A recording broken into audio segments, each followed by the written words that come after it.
Okay, I guess I can say a couple of things and then we get going.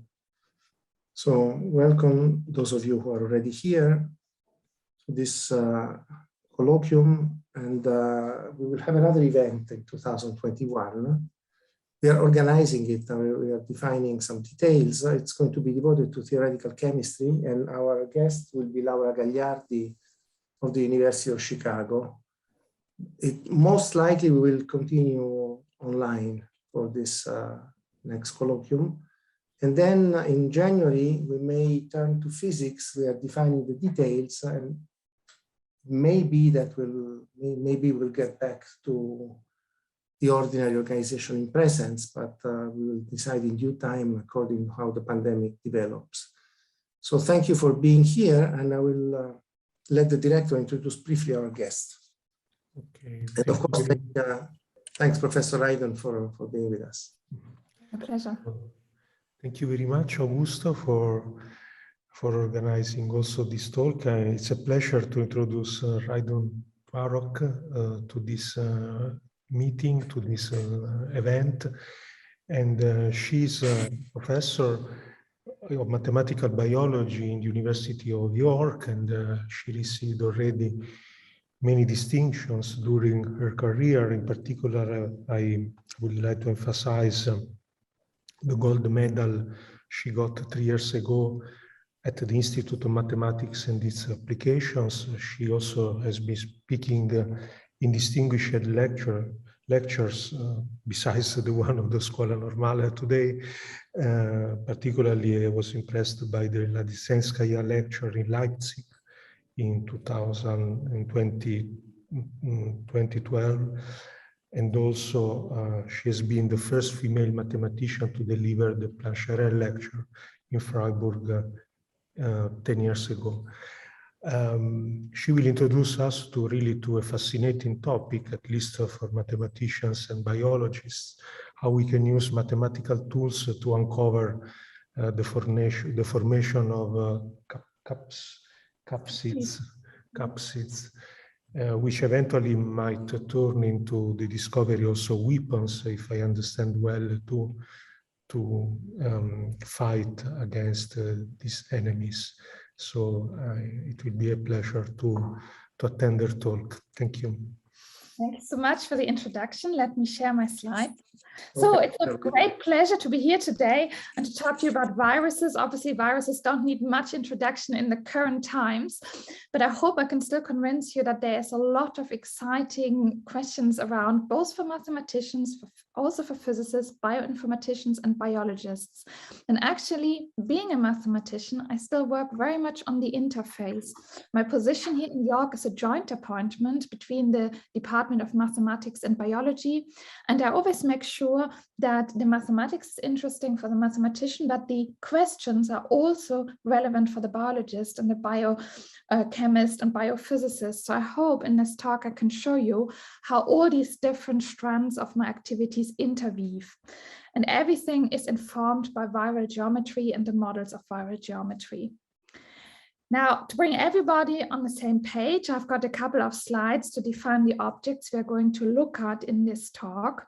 So we are predominantly looking at what we call a viral capsid. That is a protein container. In this case, you see here a couple of viruses from the outside that show these containers. And the first thing you see as a mathematician or physicist when you look at those containers is their regularity. You see a lattice-like arrangement that makes you hope that with mathematical techniques from lattice theory, tiling theory, group theory, you can actually tackle these structures. And that indeed is true. So if you look at one of those in magnification with a bit of image processing, you see in this case, it's a quite large virus, overall an icosahedral shape. And then if you zoom into the surface of that capsid, you see these donut-like arrangements in a lattice-like structure. And each of those little rings or donuts then would resolve, if you look even closer, into these protein structures. The different colors are just there to show you that they're where the distinct protein chains lie, but they are identical in this case. Now, the first question then that, oops, sorry, I wanted to put the pictures away from the side. I hope I can try to make them small. Yeah, get the pictures away. Sorry. So the first question that we have to address then is, why are viruses exhibiting icosahedral symmetry? It's a very, very strong symmetric constraint on these viruses. And there has been an answer to that by Crick and Watson already last century, where they said that viruses exhibit symmetry for the reasons of genetic economy. This is to say, the genetic material must code for the components that form the capsid. But if you were to code for many different proteins, then that coding sequence would be rather long compared to the volume you can achieve with these different components. If, however, as simple viruses do, you just code for a single protein, or as more complex viruses do, only a limited number of different proteins that are then repeatedly synthesized by the virus and then come together, assemble, as we say, into these protein shells, then you minimize the coding sequence and maximize the volume. So there's a very basic biological argument for why there is symmetry. And indeed, what I'm interested in is trying to understand the mathematical principles underpinning virus architecture. Icosahedral symmetry is ubiquitous in virology, but not every virus is showing that type of symmetry. Deviations from that would be helical structures. They're much less frequent, but they exist. Also, as you've seen with SARS-CoV-2, you can have these proteins that are glycoproteins, meaning these proteins are suspended in a membrane and then sort of can move around in the membrane. So it's not quite as rigid as an organization. But I hope I can convince you that what we're learning with this mathematics ultimately has also allowed us to learn something new about coronaviruses. And indeed, we hold a patent that now potentially opens up a novel antiviral strategy against coronaviruses. Now, but the whole story starts with asking a fundamental question, and that is, given that these viruses exhibit symmetry, what are actually additional mathematical rules that define how the viral capsid is organized within what we call the fundamental domain of the symmetry group? So for biologists, we call it also the asymmetric unit. And that is the smallest repeat unit that then, through repeated gluing of the same types of copies, builds up the whole capsid. So in other words, if you take any of those shapes and you take a basic unit that then can be repeatedly used to form the capsid, that is what we're talking about. But as you can see from these pictures, these units can be rather distinct. So there must obviously be more rules that we can characterize mathematically. And that is what the talk is about. And also it's about how to use those rules and the knowledge of those rules to understand how viruses function, by which I mean how viruses form, and also how they disassemble, because that is equally important in the viral life cycle to release genetic material. And ultimately, this leads then to novel antiviral strategies and applications in nanotechnology. A famous theory that's been around again since the 60s of the last century is called Kaspakluk Theory, where people tried to come up with a mathematical principle that explains the structures of larger viruses with icosahedral symmetry. This means viruses where in this fundamental domain, in this repeat unit of the icosahedral group, you have more than one protein. Again, these are identical proteins, but the question is, how would they organize themselves?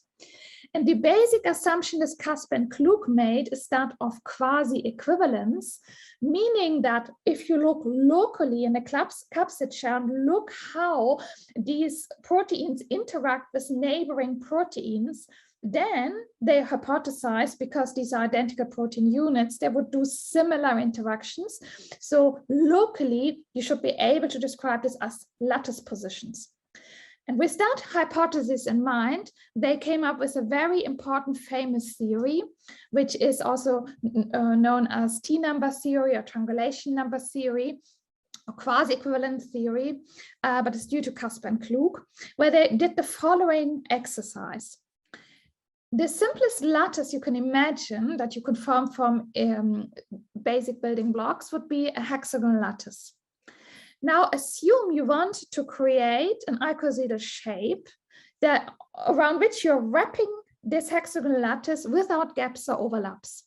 So in other words, you have to find a way of embedding the surface of an icosahedron into this hexagonal lattice. So what you see here, this shape, which is formed from 20 triangles, is nothing else but the surface of this shape here, which is called an icosahedron. And the way to construct these models would be to ask, how can I embed that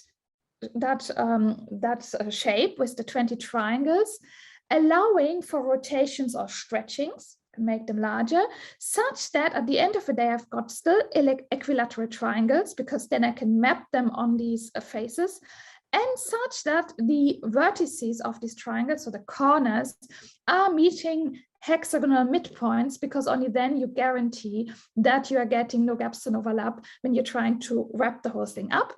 Now, Caspar and Klug have done that, and that's the famous Kaspakluk series, where the T number, I chose not to go into this, not to lose too much time. It can ask me in the questions how it's defined, but basically this is a label for increasingly larger numbers of hexagons or triangles, smaller triangles, triangular facets in this large 20 triangle arrangement. As you can see here, so these smaller facets in the larger arrangement to come in an organized way. And they have classified on every possibility of doing so. You see here the start of their series. Some of them have handedness as well, because you can do it in two ways.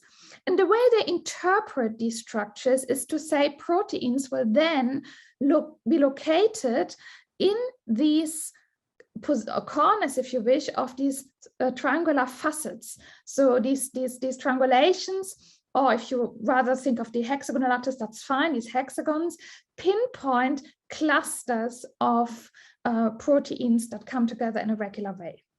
Now, I wouldn't be invited today if that was everything to be said about viruses. And in fact, I came in when people found data and found viruses where these principles are not enough to describe what we're seeing. That's where the mathematician gets excited. So I give you here two examples that were important. The first one, rather towards the start of my career, that's now almost 20 years ago, so it was 2004 in a paper, where I was made aware of the fact that there are viruses where the clusters are fivefold throughout. And if you know a bit about symmetry, then you expect in an icosahedron 12 vertices or 6 axes of fivefold symmetry, but not more. And these viruses actually have these 12. One of them is shown in white, but then they have 60 others that are unexpected. And the question is, what is the mathematical rule underpinning that? And then a bit later, so that's a Nature Communications paper we're going to see from 2019, where we were able to describe also viruses that are not formed from a single type of protein. So you have to deviate from Kaspakluk theory yet in a different way. And I'll show you how these insights then enable so much physics we can do. So we have a percolation theory of how viruses break apart and release their genetic material and so on and so forth. And I hope I can talk you through these different aspects. So that's my last slide for introduction. That's the overview slide. So I will partition this talk into two parts. Part one will introduce the concepts that we use to describe virus structure. That will involve graph and tiling theory. We also use group theory, but that I have put a little bit more in the background because I've been told it's a very wide audience. So I'll only mention at some point, but not go into those details. But I will show you, because we are a mixed audience, how you can use these techniques together with experimental results to characterize particles that were important for vaccine design, to show you that actually the mathematics really has applications. And I also speak about the implications for symmetry breaking and its role and function. Then in the second part, I will use these results on viral geometry to describe a virus assembly, disassembly, there is a big open puzzle, or it was a big open puzzle for a long while, how viruses navigate the complexity that occurs during virus assembly, the different possible pathways you can have, and actually make that efficient. And that's a discovery we've made together with experimentalists that hinges on a novel data analysis method as well as modeling that is again inspired by the geometry. And I hope to show you how the geometric concepts made a contribution to tackling that puzzle.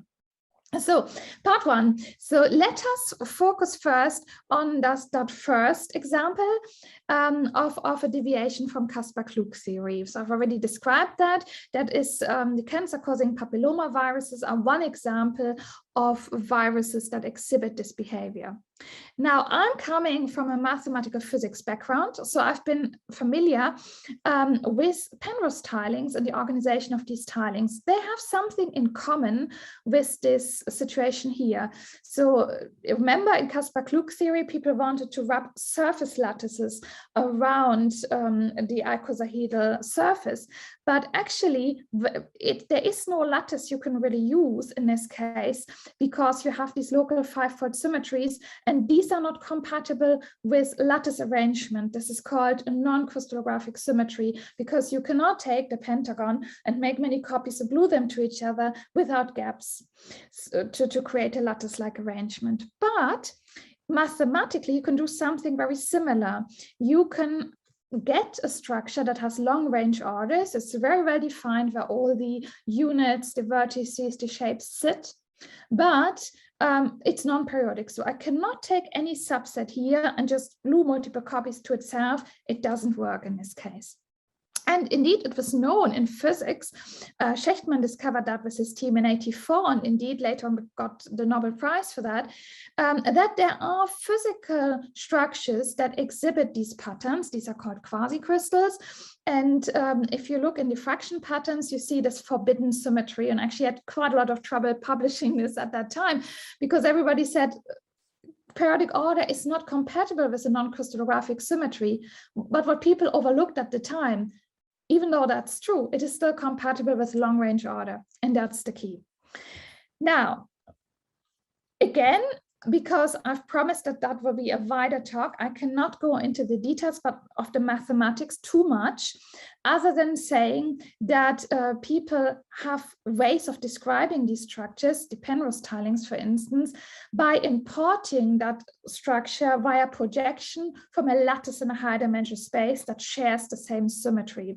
So this is a famous cut and project construction from a 5-dimensional space. You have a 2-dimensional invariant subspace getting you the Penrose tiling, and you use in this high-dimensional lattice a control space, as we call it, is as kind of where the lattice unit projects into to control which points from this high-dimensional lattice to project onto our invariant subspace. Suffices to say, initially we did a very similar thing. So we just work in 3 dimensions with the mathematics. There is a classification of all the lattices that support that symmetry. So you can, there are 3 actually. So a simple cubic, face-centered cubic, body-centered cubic. And in a very similar way, you can construct these models that are almost like encasing forms for viral capsids. And indeed, if you look just at the spherical section in one of them, then you get a solution to this open problem for the papilloma cases. Namely, what you're seeing here is a tessellation in terms of kites and rhombs. And if you look at this a little bit more as a cartoon down here, you see that we interpret this very similar to what Caspar and Klug are doing. We're saying any vertex that is close to a local 5-fold axis is marking the position of a protein, here shown in different colors. But you have 3 proteins on the kites, and you have 2 proteins on the rhombs. Color coding according to symmetry. So for the mathematician among you, the color coding just says what maps onto each other under the icosahedral group. So that's very interesting. That's a non-trivial case, because the different colors mean these are different elements of this fundamental domain. So we have done what we set out to do. We have found a rule, a way of characterizing how they are positioned in that structure. And what is fascinating from a biological point of view about that is that these shapes have a real biological interpretation, in the sense that if you look at the virus structure, you see that the 3 proteins that are associated with a kite are actually making what we call a trimer interaction. So interactions between protein, in this case, happen with C-terminal arms. You have your protein, you have a C-terminal arm. It's sort of the end of your polypeptide chain. And in this case, each protein extends an arm to one of the others and receives an arm from one of the others. So the green extends, say, to pink, but receives from white. Whereas proteins located on dimer position would extend and receive with the same partner. So this is what I want to stress here, is that the mathematical theory here is representative of the bonding behavior, of the interaction behavior in the virus. So it has a biological meaning. So now I want to show you what we can do with that. So this is Newton Wahomey. He used to be a postdoc in Burkhart's group in Connecticut, but is now at GSK. And we're actually starting to work together again now in his role at GSK. And here is my postdoc, Giuliana Indelicato, who is now at the University of Torino, and I highly recommend her work. So if you're interested in learning more, I'd highly recommend inviting Giuliana for a talk as well. So here we were given data of self-assembling proteins. So in this work, the biologists have these 2 fused helices that are configured such that one of them always comes together in groups of 5 and the other one in groups of 3 when these chains interact. And then you see here these particles that have these helices in groups of 3 and 5 in different positions. And these are used for malaria vaccine design, so they have practical applications.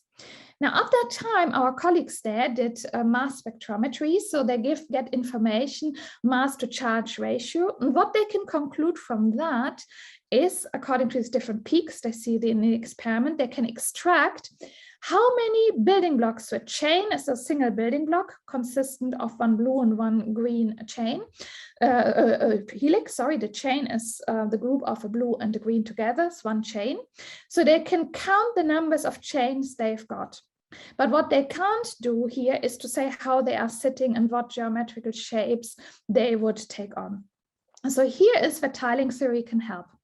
So this is again this idea of tessellating the surface, only that the interpretation is slightly different in that a chain represents an edge.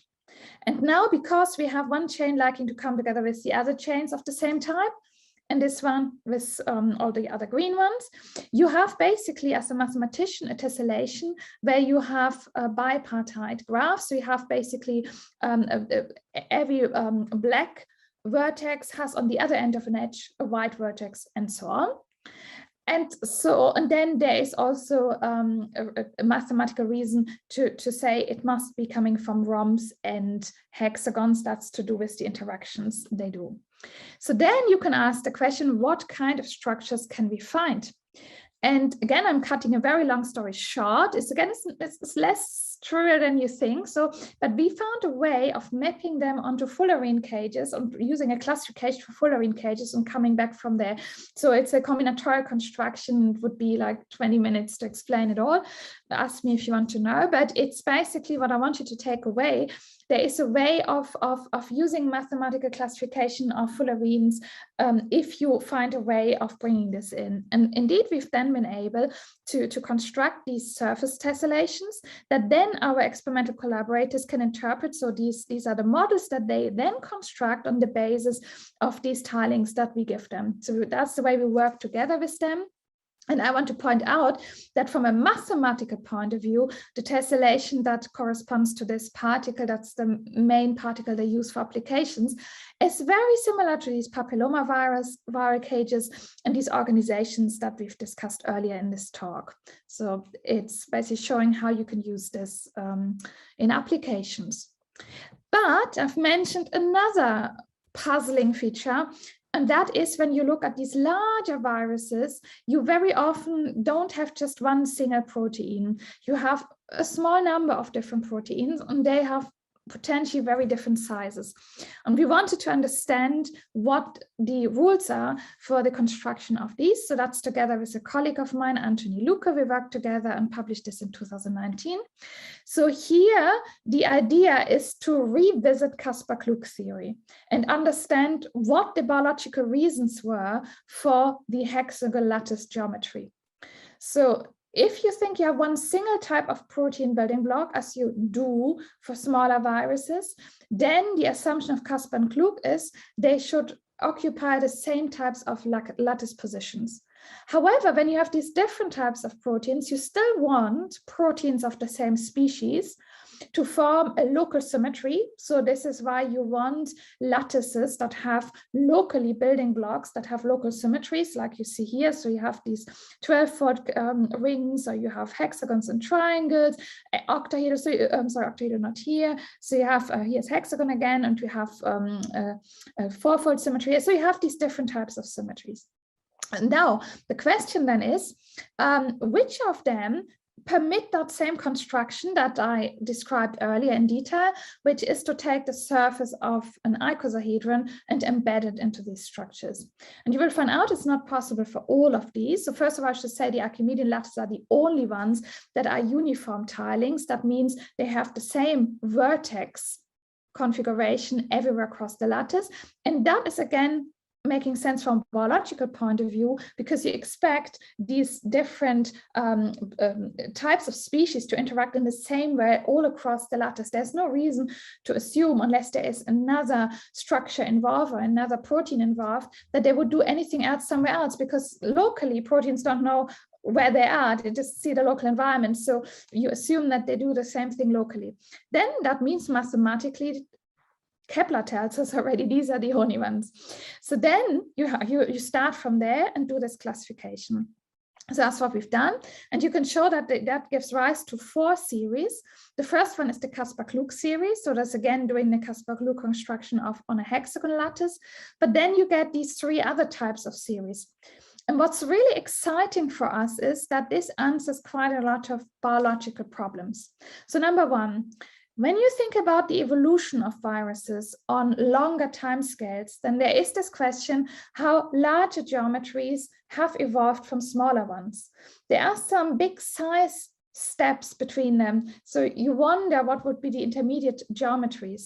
And we propose a possibility here, and as you will see at the end of my talk, actually in directed evolution experiments in a laboratory environment, people see these type of transition pathways that we've proposed in action. The other thing, we are now also covering protein structures that could not be explained in terms of the numbers of proteins that are in the capsid shell. So the Kaspakluk theories, with this interpretation of a protein being sitting in every lattice position of the associated triangulation, would give us very clear indications of what protein numbers are possible. And indeed, a large majority of viruses would follow that rule. But could I ask you a question? Yeah, please. Is there a dynamical reason why a system would prefer one of the structures with respect to the other? So this Penrose type. It's a very, very good question. I think it has to do with the local building blocks and their bonding possibility. So once it does pentamers, it has no other chance but doing this bonding behavior. But the dynamical implications are huge. So on that comes. In principle, one could perform a variational test to check. You will see very soon our ACS nano paper when I'm getting there, and that's the start. So the start is the speculation theory. To ask, so the simplest thing you can ask before you go where you are going is to ask, so when these viruses, how likely are they to fall apart with different equivalent geometries? And we're going to see that there's a very strong difference between them. But then next step, as you say, what do different geometries mean for dynamical properties? You're quite right. It's related to their stability. There are differences. So maybe when we are at the ACS nano paper, we should resume the discussion there, because I can use that to give you some more arguments. Sure. Yeah, but very, very important question actually. Yeah. So then, so we have these different numbers of capsid layouts. So basically, Yeah, so now here are a couple of predictions that come from our structure. So first of all, what wasn't seen in the previous series, gyration. Gyration means that if you have two types of building blocks in a lattice, you can vary the lengths of the edges relative to each other. So here you make the triangles larger, but you can make them smaller. It's called gyration. And that is a mechanism that we proposed could lead to the evolution of larger structures, in the sense that the protein sitting in a hexagonal position would then evolve an extra domain, or as we will see later, do a domain swap that occupies the newly created room in some ways. So almost like in evolution experiments, you see particles evolving along that, and I hope I get to be able to show you this. That is another example of why gyration is important. So these very giant phages were very, very large viruses, yeah, huge amounts of T numbers of over thousands. You can imagine we had seen the small ones with T1 and 3, now we're over 1,000. So there, it uses this lattice geometry, and again, you probably want to know why, and I think it's again to do with, in this case, buckling transitions and stress, because the larger the viruses get, the more they get angular, from spherical to angular, and at some point the stresses are too strong along the edges here. And so initially viruses, and I don't think I've included in this talk, but also work with Juliana where we showed that initially they can compensate for these stresses by having additional proteins. There's a protein called a tape measure protein that goes along the edge, but if it goes larger and larger, that wouldn't cut the mustard anymore, and it would need something else. And then it does this uses that degree of freedom to compensate for that. Then, and I mentioned that already, you have these intermittent stepping stones for the evolution. And here I want to mention advertise work by Juliana, where we have an interesting question in larger viruses. So these potentially use the hexagonal lattice arrangement, so they're not necessarily deviating from that idea, but they are occupying these hexagonal positions in different ways. So there are, again, two types of proteins, not just one. And here is a cartoon of what they're doing. So for instance, the lattice position is alternatingly occupied by the green and the yellow, or it is occupied in a different shape where you have two greens coming together. So twofold symmetry and a threefold symmetry. And you have different arrangements at different places in the capsid. And we try to understand why that is. And you can't do this just geometrically. So again, I'm cutting a long story short. So what we've done here, we have approximated every hexamer as a sphere. So we used the biological data, got the center of mass, created the sphere there. Then we created a Lennard-Jones potential of attractive forces. Then we basically then computed the stress distribution or lateral stresses for this virus. And you see that exactly in those positions. So the orange would be stronger stress, and so you have the shear stress is very strong in the positions where you have this asymmetrization of these units. So you can see that there are, if you wish, biophysical reasons why symmetry sometimes has to be locally altered or broken. So you can't fully understand it just by classifying mathematics. You must bring in the biophysical properties of these structures. And the other thing I want to say, that's ongoing work, which we are submitting very soon, where we are asking, that's very, very hot topic at the moment in the biological community as well, what are the local rules again? So the virus doesn't know about the big picture. The virus knows locally, the protein knows locally where it sits. And we have some very nice work where from Juliana, where we are showing that there is a set of local rules that fully accounts for occupying a symmetric and asymmetric position at the right places. So very nice work as well to advertise. So, but let me come, because we have a mixed audience, I want to go a little bit away from just describing structures and actually come to functional implications. And why are we interested? So this field is called virus nanotechnology, and you can see that here are different small viruses. These all have about 180 proteins, the smaller ones, that are used in many types of applications. We've already spoken about the de novo nanoparticles, but I would now like to focus more on viral capsids that have been repurposed. And the important question for us is which geometries on the left are most suited for applications. And that now speaks to their properties. Now, if we take these 5 candidates that are each having a history of being used in nanotechnology, if I were to look at them just with Kaspakluk theory, they would all be positioned in this T=3 geometry. So for all of them, there's the same model in Kaspakluk theory describing their architectures. But if we use our theory, then we see that they're actually distinct. So they follow different types of tilings. One is a tiling formed from triangles, like in Kaspakluk theory, with their interpretation of having the protein in these corners. But abiding to the interpretation, these are actually not triangulations, but these ones would follow what we call a kite arrangement. So you see here this kite structure, which again harbors 3 proteins. And we have the ROM arrangements where we have 2 proteins. Now, this is the tiling. And what you see here, the dual tiling, is the interaction network. So this is basically asking how many neighbors do I have when I'm sitting on one of those proteins. And these 3 structures are the only ones, so the mathematical classification tells you there's no other with this number of proteins. And indeed, in nature, nobody sees anything else. So this is the full picture of what is at the disposal of nature when this size of capsid is constructed.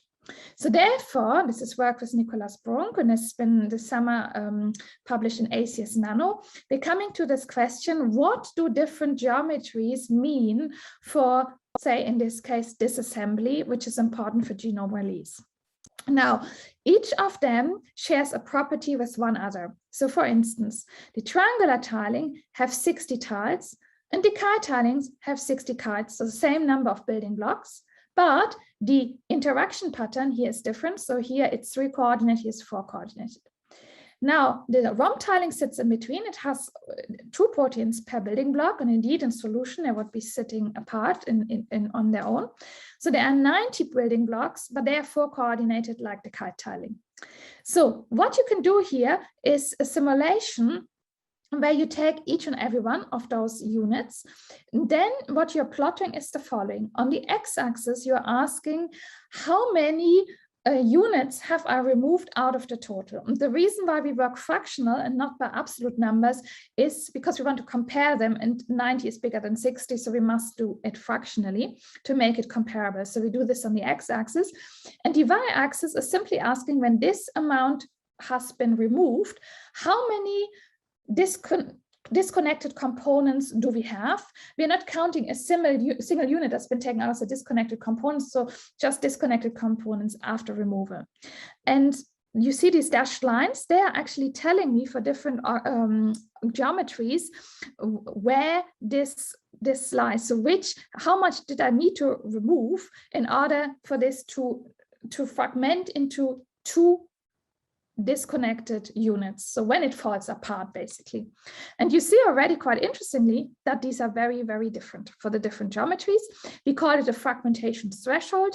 So this value, so the triangular one is the one that falls apart most readily, the rhombic one is intermediate, and the kite one is quite stable.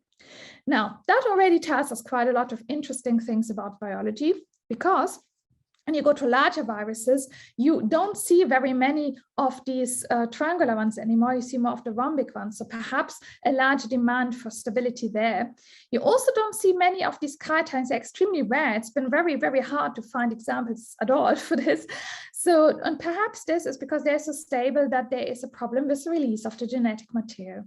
So that's quite important for applications. And here you see when we do this for larger viruses, so basically we use the same tiling construction, but we construct these larger and larger building blocks and larger numbers of building blocks and larger geometries, and do the same exercise again.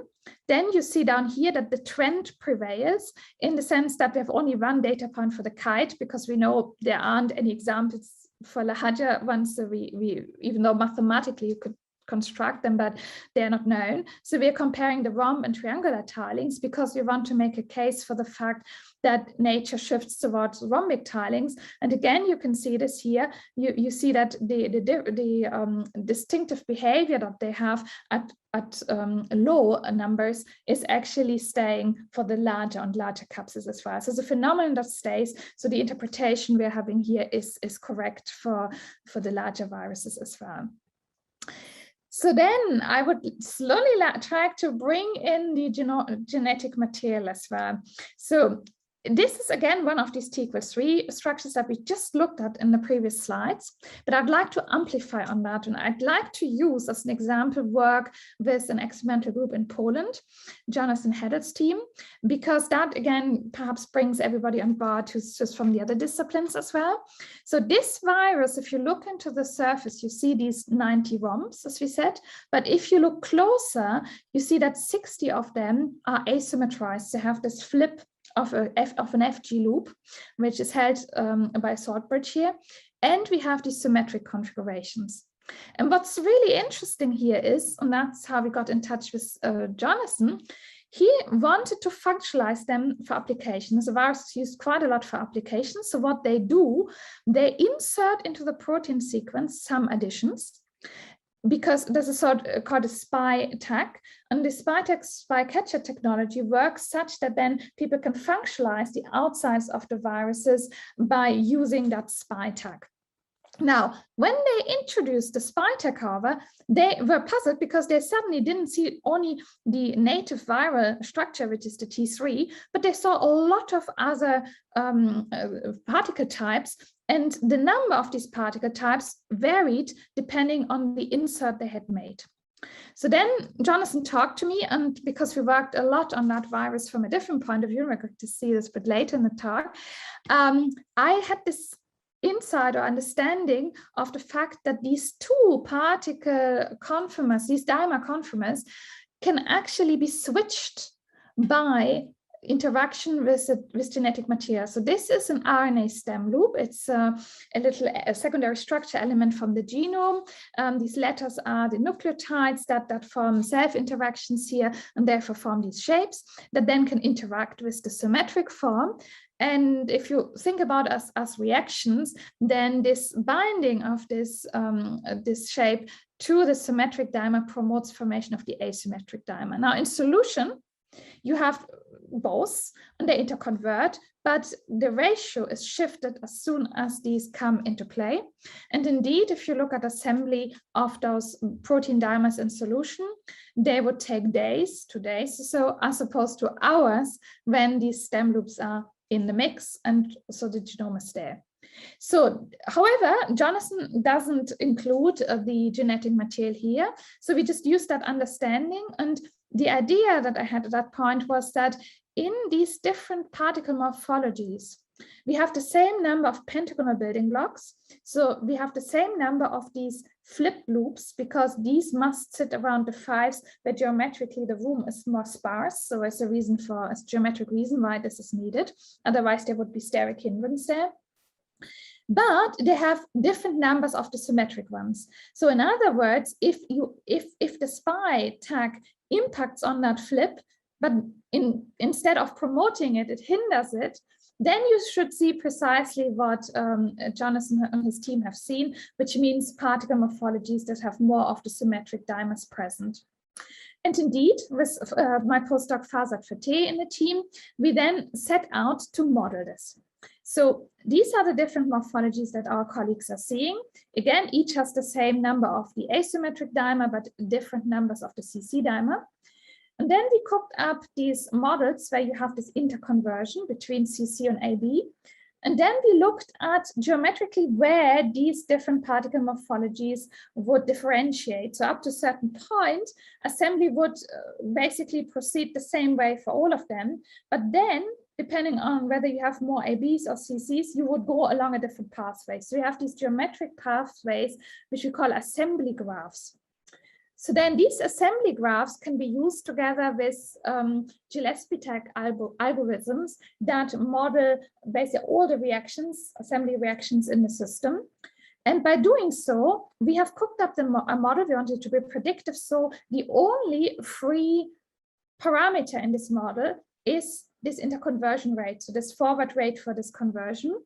And if the model is correct, or is the right descriptor and is relevant, then just varying that should give us the different breakdowns that our colleagues see for different SPI-tag inserts. And indeed, that has been the case. So we have a tool that can really mathematically explain how the structural build-up works. It is really due to this interconversion rate. And we then compared with the exact values. For the sake of the talk, I haven't given them here, but we have numeric values that work very well with the experimental values.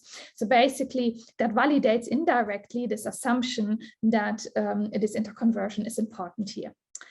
Now, having spoken about the interconversion though, I would like to remain on that topic a little longer.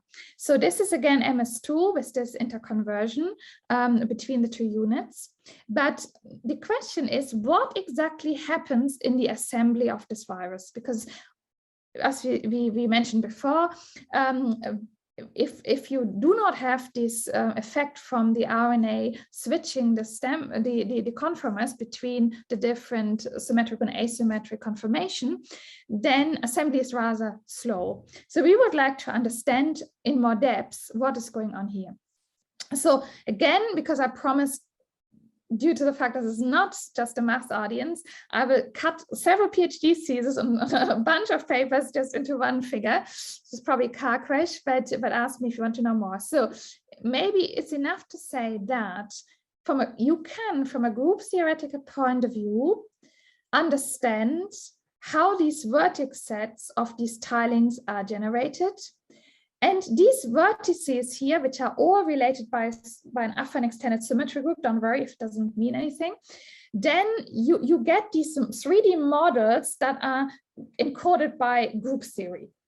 And when you look at all the different options you've got and superpose data you are given, so this data would be the capsid on the outside and genetic material on the inside, then you find, or what we always found in all the cases we looked at, there is one that fits extremely well and the rest doesn't. So it appears that viruses abide to these mathematical rules. But why we're excited by that is the fact that these vertices actually also denote or pinpoint the positions where genetic material, so here you see a 3D rendering of such a stem loop of RNA, this is part of the genome, and the contact to the protein, you see the dimers, the protein up here. So basically, these interfaces between genetic material and protein can be controlled with this mathematical structure. And all I want to say about the mathematics here, it's the same math that can be used to describe multi-cell structures with icosahedral symmetry in other contexts. This would be carbon onions, the buckyball and the carbon onions, very famously Sir Harold Kroto's work, where basically these atomic positions would be described by the same mathematics. But again, I would need a whole hour to describe the math that's underpinning it, so I'll gloss over that. But I'll tell you what comes from it. So once you have that, imagine you take those vertices and you connect them into a polyhedral shape.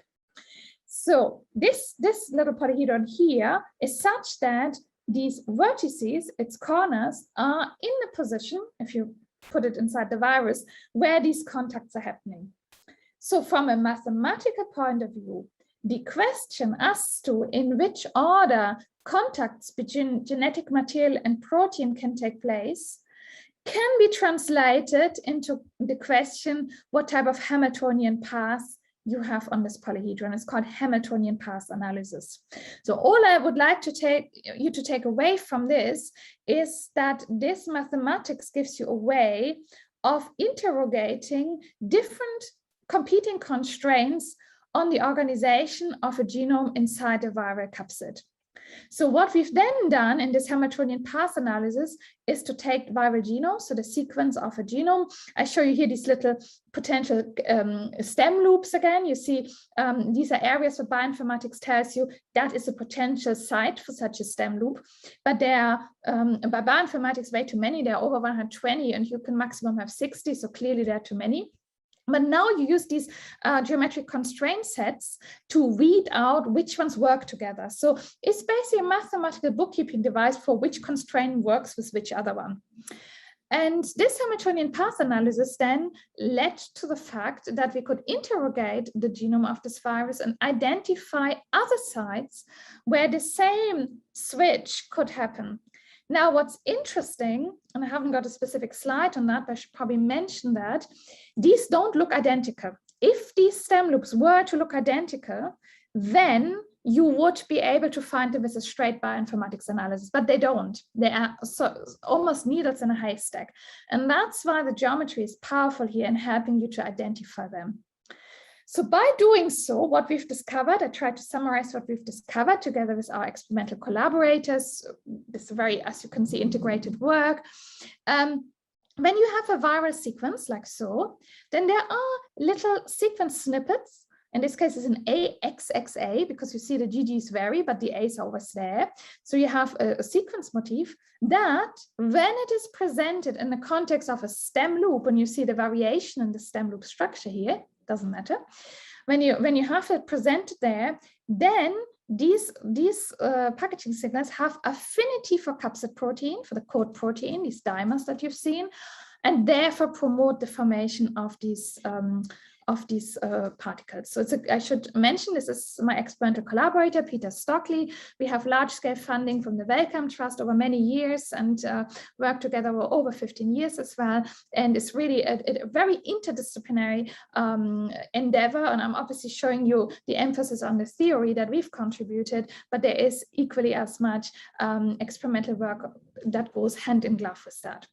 So because we are a varied audience here, I want to say, it's more for the biologists perhaps, that the mechanism I've described is the same in many different viruses. Indeed, we have it in bacteriophages, in plant virus, in human viruses, hepatitis B virus, even coronaviruses. So we have this mechanism across the board, but it can manifest itself ever so slightly differently, even though it does the same thing. Each time it promotes the formation of the container by helping the formation of higher order assembled structures. So MS2 we've discussed at length. This is a plant virus, STNV. Here it would promote the formation of trimeric units of 3 proteins. Here it's Picorna virus, is a family where we have the common cold virus in, poliovirus in, foot and mouth virus in. And indeed we have 2 papers, one of them only last December and another one 2017, where we characterize the molecular details together with the experimentalists, the molecular details of those structures. So we understand, we could amplify, and we could show you where every contact sits. We have it to molecular detail. So that means what we have shown you here is that even though it's a needle in a haystack problem, by bringing this very interdisciplinary team together and working across the boundaries, we've actually been able to crack this viral assembly code, as we call it.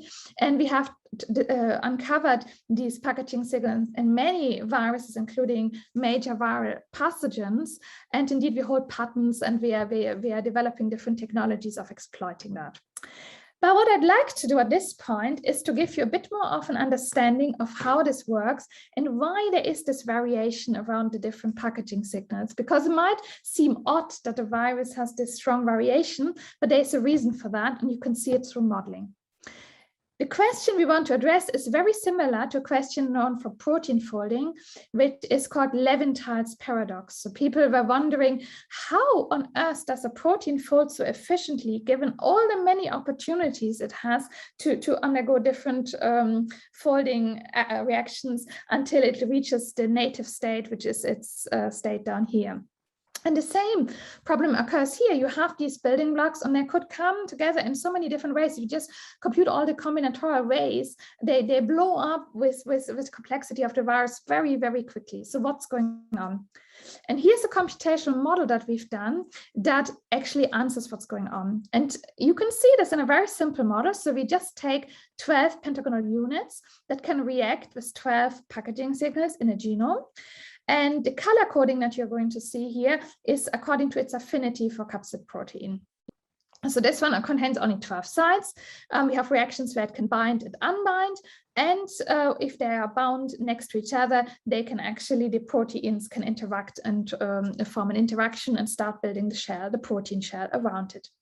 And again, I'd like to emphasize that for the mathematicians, that you can control the outcome of this and the constraints on this indeed from these Hamiltonian paths. So if you have your dodecahedral virus in this case, then we assume one binding site per protein. So you have an icosahedron, the simplest shape inside. So combinatorial 1,320 options, but then they are basically playing out with the geometry here. And Eric, who used to be a postdoc at that time, is now a colleague with me here in York. He did the following experiment. He generated 30,000 random configurations of affinities. And then he looked how well they would do assembling. And they saw actually that that's very different. Some assemble extremely well and some not so much. So this is distribution of the 30,000 on the x-axis, how well they assemble, and the frequency of how much that happened. So some are really good, some are not. But what's really interesting, and that's what's so exciting, I want to emphasize, given also the audience we're having here, it is actually important to think from a systems point of view, because a virus that assembles will start producing protein slowly, and then these protein concentrations ramp up. So we call it the protein ramp. It's also in Eigen's work, famous work by Eigen. Now, if you take this RNA1, which is the good assembler, and the RNA2, that's not a good assembler, and you do these simulations, bringing in no ramp or bringing in a ramp, you see something really interesting. So even for the best assembler, you see that it assembles so much better when the ramp is switched on. And we understand why that is. It is because it is actually nucleating assembly much better than it would otherwise. And also we understand there are some effects from basically relieving kinetic traps as well.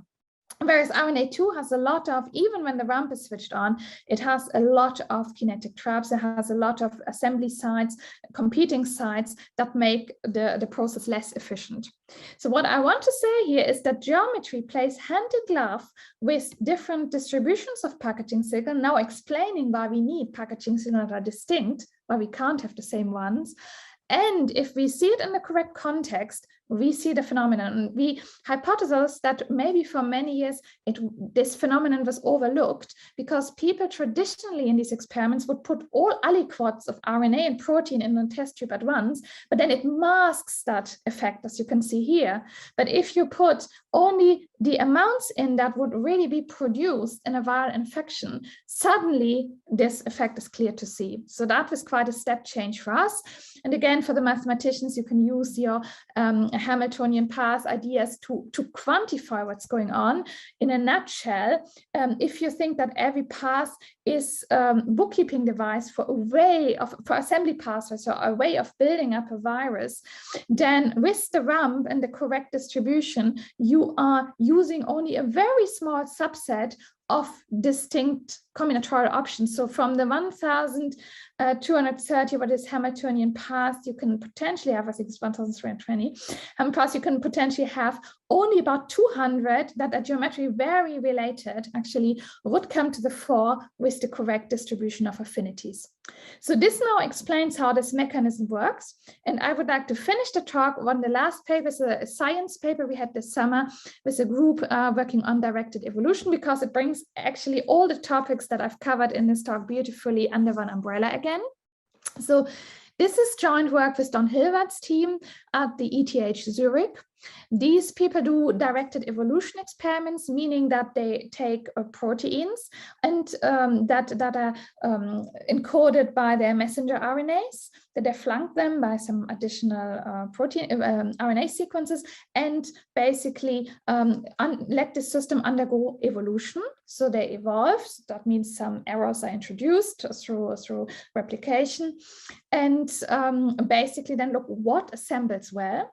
Then they amplify those RNAs that have assembled well, so where we have nice shells around the RNA that are not permissive to nuclease treatment, so they're really nice shells, and these ones are then recloned and the process starts again. And what they saw, and I met that team at a poster session at a virology conference, where they showed me that they got larger and larger particle morphologies. So the virus was able to make mutations that allowed it to to come up as larger and larger particles. But there is one point where the geometry doesn't change anymore, but the packaging efficiency changes enormously. And they were puzzled what that was. And I proposed that maybe this packaging signal media assembly would play a role.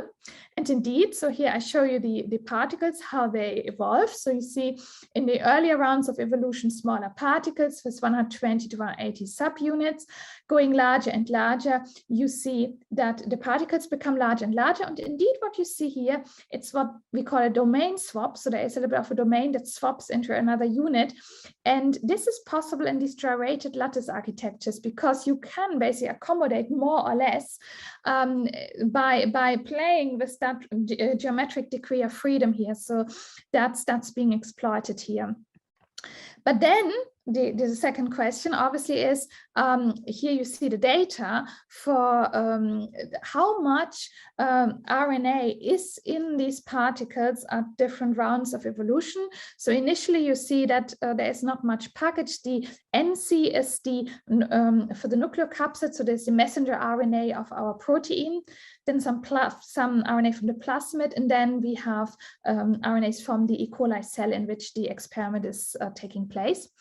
And you see that from 3 to 4, this step here where the geometry doesn't change anymore, we have an enormous increase in the packaging of the messenger RNA of our protein unit. And you see the same thing when they are sequencing to look which amounts of full-length messenger RNA you've got.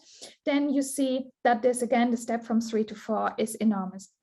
So with 2 postdocs in my team and the experimental team at the University of Leeds, we have recently developed a new analysis technique, which I'm sorry I haven't got much time to introduce, but this technique allows us to interrogate viral genomes in its package conformation for the existence of these packaging signals. And indeed, we've been able to show that from 3 to 4, these cassette, very similar to the cassettes we have seen in other viruses, has formed here, and most likely therefore accounts for this increase in packaging efficiency, which means that this mechanism of assembly that we've discovered actually has also evolved in a laboratory experiment with these non-viral proteins that were functionalized to recognize a single packaging signal, and then subsequently acquired more packaging signals because it was more favorable for the virus to do so. So with this, I'd like to summarize. I hope I could show you that techniques from group graph and tiling theory have enabled us to have new insights into virus structure and therefore better understand function, so how viruses assemble, how viruses disassemble. We have seen that geometry has also instigated these geometry-based data analysis methods that are key for the identification of packaging signals and for the discovery of packaging signals.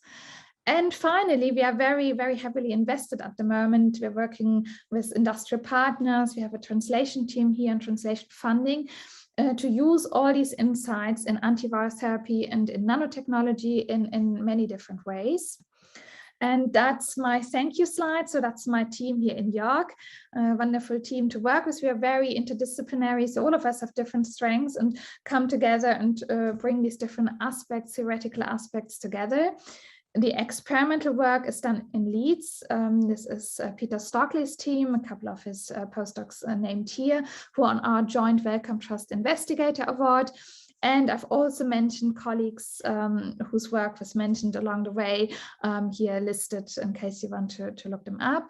And finally, the funding. So we've been fortunate to attract quite a lot of funding, actually, and I'm very grateful for that and would like to acknowledge that. And with this, let me thank you and come back to the main slide. Okay, thank you very much for your talk. I will ask the questions to the others, but I have a curiosity. Maybe I will reserve it for later. Anyone would like to ask a question or make a comment? So I might start. So first of all, Please. really congratulations for this beautiful work. It's really mind-blowing. It will take 1 week to digest it, but it is to me, but it's absolutely inspiring. Thanks. You unpacked too much in, I know, but I wanted to, because I know it's a varied audience, and I want to make sure everybody finds something they're interested in.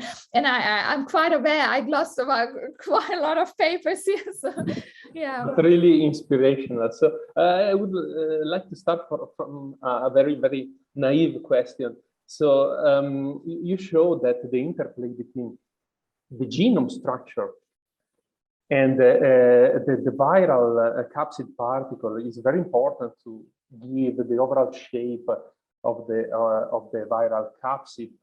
A really naive question, but do these RNA loops are coding or non-coding, I guess? Very good question. They're actually coding. They're coding. You have a code on top of a code, which is really interesting. Yeah, and that's the amazing thing. So you have to synonymously recode if you could. So it's basically viruses have this challenge of packaging their genetic material in very small containers. They can't afford to have extra sequence for anything. So they embed that, so they get genetically embedded code. And that opens quite a lot of interesting questions we're looking at in our team as well, evolutionary questions, because it's another evolutionary pressure. We have some work which I had cut out because I knew I wouldn't be able to do it in the hour, but we also have these population dynamics methods where we're looking at fitness landscapes, if you wish. So when viruses mutate, how would they go along the landscapes? And there the question would be, if viruses obviously mutate, what happens if they affect these packaging signals, and what is dynamics of that? And the interesting thing is, if you have a drug target, say, that's on a protein, then the virus can quickly mutate away, changing. So you have maybe an antibody there, it can quickly change that at not much cost. Here the problem is you have a multiply dispersed target. So if the virus then wants to catch up and say you mutate the binding site on the protein, and the virus sort of has to accommodate that, the virus would need quite a few mutations across the board, across the genome, to accommodate that. And that makes it more difficult. So from a landscape point of view, you would send the virus pretty much in a fitness dip before it comes out. And that is the advantage of this, an antiviral strategy that targets the packaging signal mediated assembly mechanism. It's less likely to elicit drug resistance. Yeah, I've cut all that work out because there wasn't enough time, but there's a whole body of work we've got. So we've got a couple of papers on that where we are modeling the effects of that. And that's something we are exploiting together. We're working, as said, with industrial partners. So people are quite excited about that. I should also maybe advertise experimental work from the group in Leeds. So we also have discovered these signals in hepatitis B virus, which is a very big problem in larger parts of the world. So there's WHO trying to actually extinguish the virus. There's big efforts there. And we have shown that, there are packaging signals. The reason being, even though it's a DNA virus, classed as a DNA virus, it packages RNA, it's called pregenomic RNA, and reverse transcribes, i.e. converts into DNA in the particle.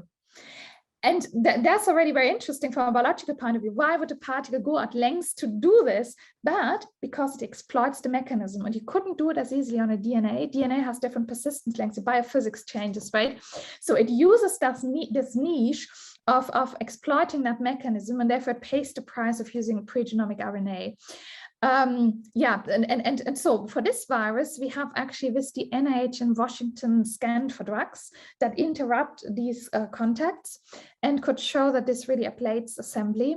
We have a patent for that, and that's joint modeling with Farzad, my postdoc, myself, and the Leeds team, where we are actually modeling the effect of these drugs and comparing with existing drugs. And so we have an industry on that as well. I see. Very interesting. I have other questions, but maybe other from the audience. Yeah, let's leave some, let some other people ask if they want. So if anybody else wants to ask a question or make a comment.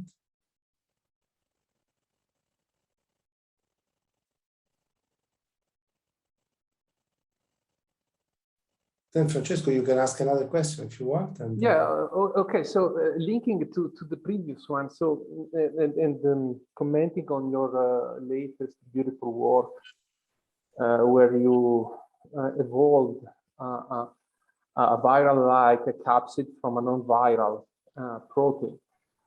So I was wondering whether the non-viral protein from which you started this directed evolution experiment can be regarded, so the fold, the characteristic fold of this protein can be regarded as a sort of common ancestor from where all the viral particles have evolved. And also by looking at, by comparatively looking at the two structures that is shown, so the original starting structure and the one that you evolved and allowed for a viral capsid assembly. The changes look to me rather subtle, again, confined to a specific region, but not affecting the core fold, right, of this particle. Very good questions again. So let me unpick all of them in one go. So first, the first one was about, is this the ancestor for other viruses as well? It's the ancestor for this line of directed evolution, but viruses have different folds. But it is the, and how far is that happening? So basically, I should say I glossed over one detail. When you look, is this a bacterial protein that forms dodecahedral cages in the bacterium? But what the colleagues have done here, they have engineered it slightly. So when you think about the polypeptide chain of this protein, they have cut it, I think in position 88, between 88 and 89, and fused the ends together. The reason was they wanted a bit of that protein to be able to reach to the interior. And they fused on one side of the messenger RNA the packaging signal of bacteriophage lambda. So they wanted one packaging signal and engineered that in. But as you see from the experiment, initially when you have one packaging signal, or actually they have a B box on both ends, I should say it's one or two ends, but they're far away from each other. And then the assembly properties aren't very good, and you have the small particles. So the first thing, which seems to be the biggest pressure on the particle, is to do when you look where the mutations are sitting. The first mutations you are seeing indeed concern more the protein structure, but in a very subtle way. So what you are getting at some point, and maybe I should share the screen because it's easier to show us, the domain swap is really, really interesting. Just share this one real quick. So, so the first thing that it actually achieves is this domain swap. So the domain swap means this protein moves a part of it, so in this case, this blue part, and reaches into another protein and makes an interaction there. So this has been achieved by minimal changes. There are a handful, less than 10 mutations doing this. So it's minimally invasive. So not much is needed in changes for a virus to achieve that sort of difference. And then that means it will result in different container sizes. So the domain swap is only happening when you go to the largest form of the particle. You don't have it yet here, but you have it for the largest form of the particle. So, but you're quite right. What happens next? So then when very, and I was actually surprised myself how few mutations then were needed to bring these packaging signals about. And the reason is that it's not so that the virus needs at a position where it wants a packaging signal to make a shed load of mutations locally. But by very subtle mutations, RNA a very complex system in terms of alternative folds, it biases locally then the presentation of these packaging signals. So these are almost like a grain of sand in a big machine is needed just to direct the machine. And that's what excites me from a nanotech point of view, because I don't want to do sledgehammer. I want to learn from nature how subtly to exploit these kind of possibilities of directing a system into what I wanted to do. And indeed, the changes that are actually necessary for it to present those packagings are very, very minuscule, which is very interesting. So in my team, what we're also doing is a lot looking at alternative structures, not just with RNA, but as a whole system. So what are different structures that are equally probable, if that makes sense, and how can I switch either through interaction with another partner or mutation? What are the key places that really have a big difference? And you can always think about a network where you think all your nucleotides are sitting, and I think which ones are the ones that are actually having a major impact on function, which ones are the ones that are actually not doing very much. So and that's really interesting actually, and it shifts very gradually between alternatives, but minimal mutations. So it looks like the most important properties reside in very small portion of the structure of this. Absolutely, and in the coding sequence again. So that's the thing. So obviously the changes that change the protein geometry, they're non-synonymous, right? So they are often so, but a lot of changes are synonymous, and they would not affect the coding properties then. And you need very, very few. And actually, what's really interesting, if you have too many changes, so you could try and do it with a sledgehammer, but if you introduce too many changes into these systems, it leads to very, very unexpected behaviors that you can't control anymore. We've seen this in our nanotechnology applications that if we're asking the question, so what do we do to enhance packaging and so on, if you do too many mutations as you think would be the easiest and plonk the things in, it actually goes totally pear-shaped. So unless you do this subtly, you have no chance.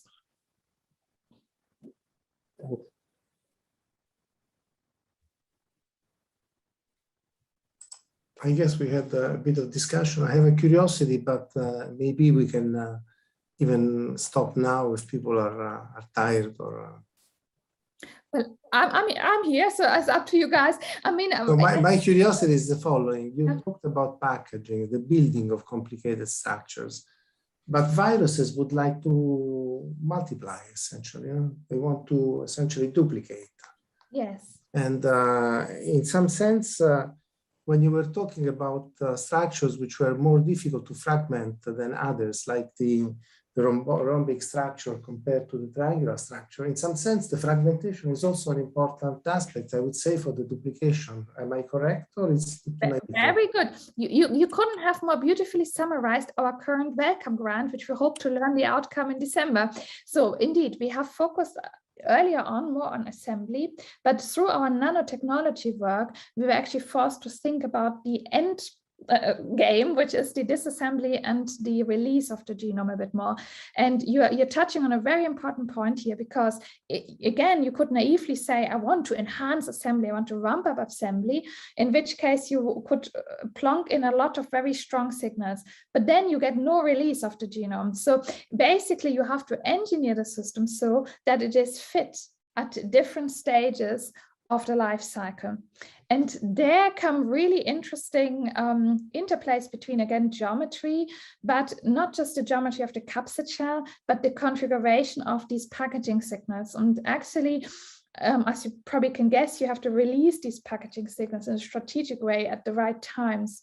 And we are working on a theoretical framework and experimental work in tandem with that to actually pinpoint that and show how this works in viruses and how this gives directionality to a viral infection. So why is there an error of time? Why is it not going backwards? Why is it actually going forward?